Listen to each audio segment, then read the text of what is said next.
Thomas had gone down to the works to be mended, so Sir Topham Hatt asked Duck to look after his branch line. Duck was delighted. It was a nice change, and he got along swimmingly with the coaches. Percy was happy to see him again, and although Toby was grateful for his help, he found Duck to be rather opinionated.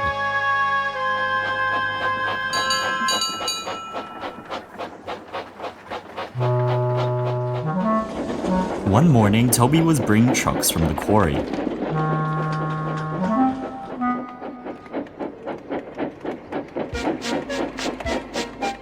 Bertie was approaching the road crossing, but to Toby's horror, he wasn't slowing down.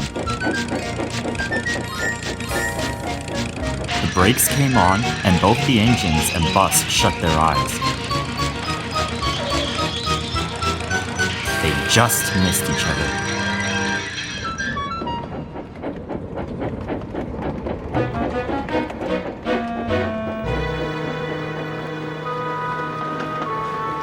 When they met at the next station, Bertie was most apologetic. I'm so sorry, Toby. I've got a new driver, you see. He seems to think that I could beat you to the crossing. That's alright, Bertie. I just hope he doesn't put you in danger like that again. Duck arrived with Annie and Clarabelle. He had heard everything. Didn't your driver see the gates, Bertie? There are no gates. It's... How can you run a railway without gates? It isn't dignified, otherwise those road vehicles wouldn't know to stop. I know when to stop. Thank you. Well, actually, it's for your safety as well as ours, Bertie. Accidents cause problems for all of us. Sir Topham Hatt needs to put gates up at once. You should have asked him to do so ages ago.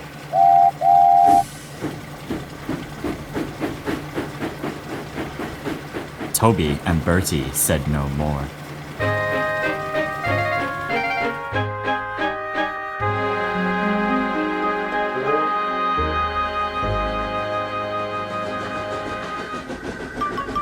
I don't believe it, Percy. I never thought Toby would be foolish enough to run on such an unsafe line. The line is safe because Toby runs on it. His cow catchers and side plates work wonders. You needn't worry, Duck. If Sir Topham Hatt thought gates were needed, he'd have them up ages ago. Duck was unconvinced. They were needed in his opinion. Recently, one of the level crossings had been having issues with its gates. Sometimes they worked as intended. Others, they stuck no matter how hard the signalman pulled the lever.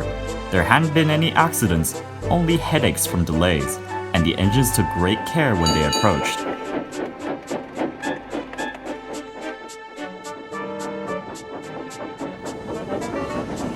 Unfortunately, no one had warned Duck.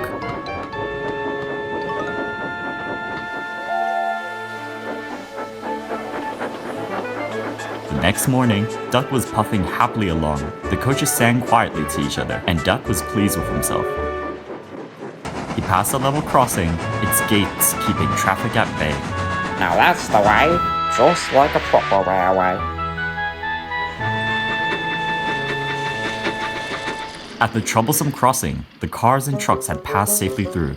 A new signalman was on duty. He pulled the lever and went back to his coffee. He didn't notice the gates had stuck.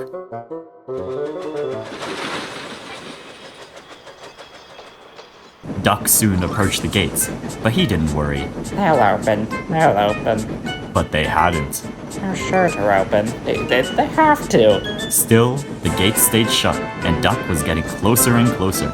Stop! Stop! Stop! His brakes screeched and his whistle blew, but it was too late. Duck sat on the crossing, remnants of the gates clinging to his front. Oh dear. There wasn't time to examine him. Traffic was building on the other side of the crossing. Percy had to pull him to the next station.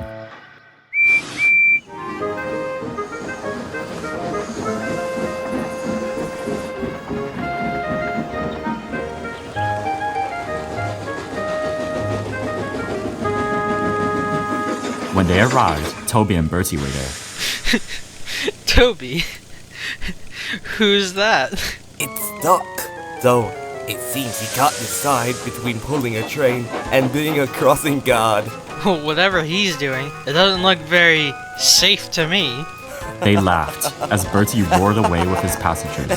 Duck blushed once more and looked at his buffers, decorated by the broken gate. He hadn't been making any remarks about safety for quite some time.